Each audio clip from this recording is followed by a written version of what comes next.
What's going on, ladies and gentlemen? My name is Michael and welcome to FudgeMuppet.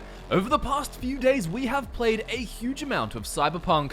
I'm talking staying awake for 38 hours straight with your eyeballs falling out of your head as you play through the entire main story, as well as the majority of side quests on offer. By picking different choices and all choosing different paths, we've learnt as much as we could and are doing more playthroughs right now to learn even more. But in this video I want to tell you 7 things I wish I knew or we wish we knew before playing Cyberpunk 2077.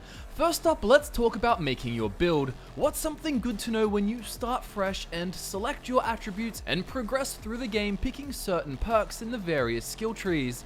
Well, the first thing we wish we knew is do not be afraid to min-max your character. Funnily enough, we did end up min-maxing our characters, but after our playthroughs we discovered we needn't be worried about it, and if anything I regret not doing so more. Not every single attribute is required to play through Cyberpunk, and I'll talk more about this on another point in this video. But the point here is that if you want to go all into, say, the intelligence stat, you can.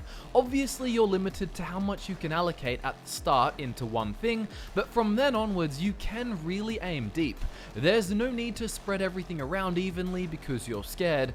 The build I used on my first playthrough was pretty powerful and a lot of fun. I specialized almost entirely into the body attribute and went heavily into the annihilation and athletics trees. I found it a lot of fun to focus on making my character an absolute tank using shotguns and light machine guns and heaps of movement speed, but I'll also add that any build can use any weapon. I used assault rifles and snipers plenty, and it's not like they were bad or anything because I didn't have a high reflexes attribute or something. I'm sure you get what I mean. Scott went all into the intelligence stat and prioritized hacking a lot, and found he could play through the game extremely effectively, almost entirely relying on it. But again, he too could use whatever weapons to kill foes without trouble if he wanted to. We'll dive way more into build setups in future build videos coming out, but for your first playthrough don't be afraid to heavily go into one stat. It's not like you'll ruin your character. That said, let's talk about the second thing we wish we knew before playing.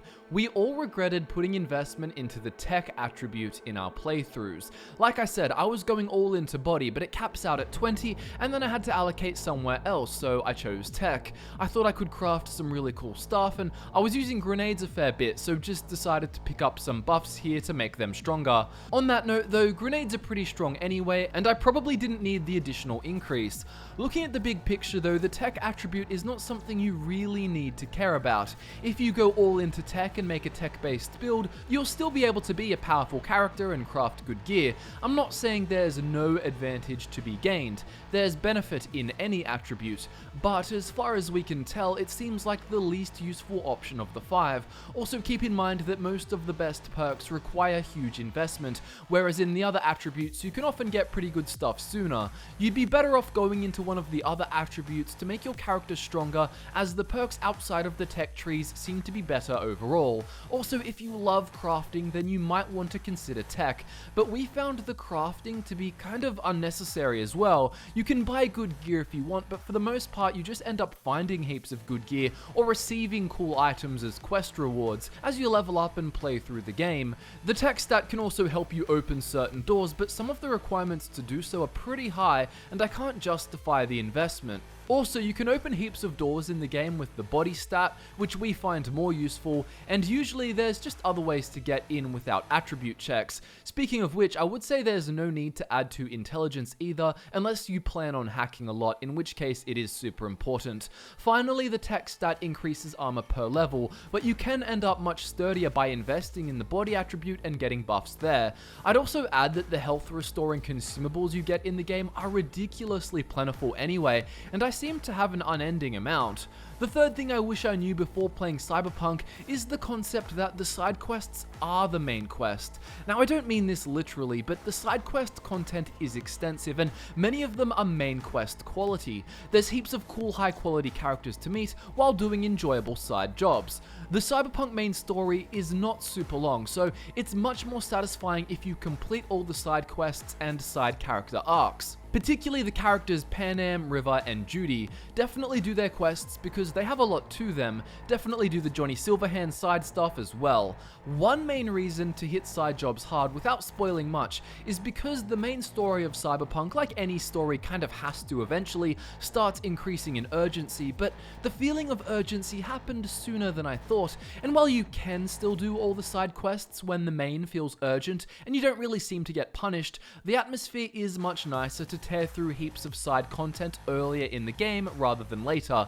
You'll be doing side quests the whole way through, of course, but just don't put them off. You'll feel better doing them sooner. Though do note, not every side quest is important, but most of the time you can gather what's going to be good and what's not important by the initial info you get on the quest. The next thing on this list is that I wish I remembered to prioritize cyberware more. Don't get me wrong, I used plenty of it in the game, I just wish I somehow knew to constantly keep it in mind. There were large stretches of time where I forgot about it, only to realize I could have bought something cool and used it in a previous mission where it would fit really well. Take the fortified ankles for example, which let you charge up to do a big jump and help you to traverse the environment. There's also reinforced tendons if you want to be able to double jump. There's the arm upgrades such as the mantis blades, which let you deal heaps of damage and look really cool. There's also gorilla arms, which lets you punch really hard and rip open some locked doors and even rip turrets from their bases. Cyberware can just enhance the feel of your playthrough so much, and it's super necessary if you want to be a powerful hacker. For hackers, you'll want to upgrade your cyber deck from the default to the best option possible, so you have heaps of quick hack slots, recharge RAM quicker, and so on. Just know that it's easy to have fun while playing through the quests in the game, so you can actually forget to think about getting new and enhanced cyberware. You don't want to be in that situation where you're about to do the final mission and then decide to pimp out all of your cyberware. Take your time to enjoy the game and have good equipment and upgrades as you go along. But on that note, cyberware is really expensive, and the fifth thing I wish I knew before playing Cyberpunk is do not waste your money.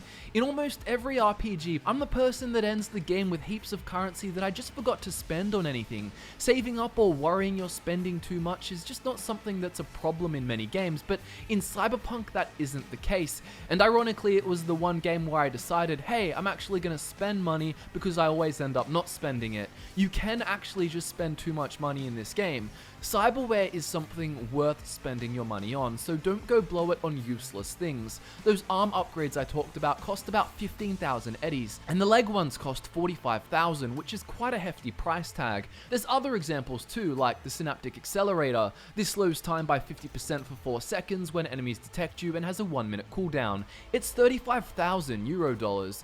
Anyway, this is why you don't want to go buying weapons and armor and clothes all the time unless it's something you really want. Especially be careful buying things too early as well when money is less plentiful, and you'll just find much better gear later. You may as well just stick to what you loot unless you have some super specific idea in mind.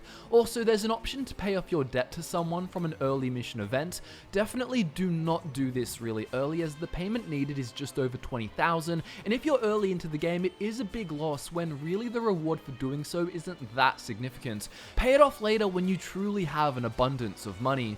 You'll also be bombarded to buy cars on your cell phone. Consider if you really want to waste money on some flashy car when you could buy better cyberware and just use one of the motorbikes you get from doing the storyline to weave through traffic more effectively anyway. Overall, I'm not saying it's super hard to make money in Cyberpunk, but just know that for us, it's not one of those games where you never have to think about it and just quickly get $999 million and have nothing to spend it on.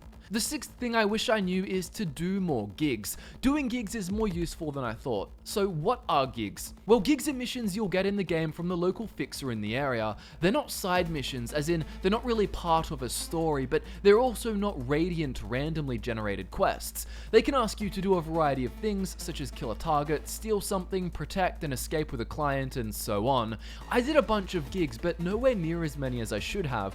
I knew they weren't really consequential to the main story, and so I didn't have the same drive to do them compared with the other side quests in the game. That may be the case for you as well, but just remember, gigs are actually a good way to make more money, get more street cred, and also gain experience to level up. So when you're enjoying the side quests and the main story, you'll have more fun with better gear, more game-changing perks, and so on, which you'll have access to by being a more advanced character because you spent more time slamming through gigs. They're not all blockbuster quests by any means, but many of them definitely definitely have some flavor to them and lead to enjoyable moments. And finally, the seventh thing I wish I knew, which is kind of a disappointment, but I think it's really important for people to know, is that attribute checks in dialogue aren't all that useful, and you definitely shouldn't build a character around hoping to use them. As you play through the game, there's actually quite a few times where you can use your attributes or life path choice to contribute to conversation. But that's the thing, 9 times out of 10 you're just showing the person you're talking to that you understand what you're talking about.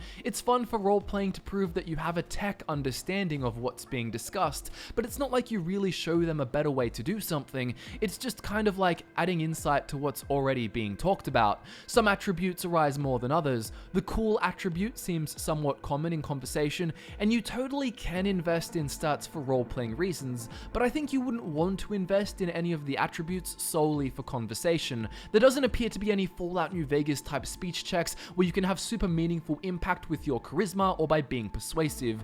You're not going to convince one faction to work with another and form some unique alliance or anything like that. Generally speaking, my advice would be to pick your attributes based solely on gameplay function and playstyle, and then if they happen to contribute in conversation, just see it as an added bonus.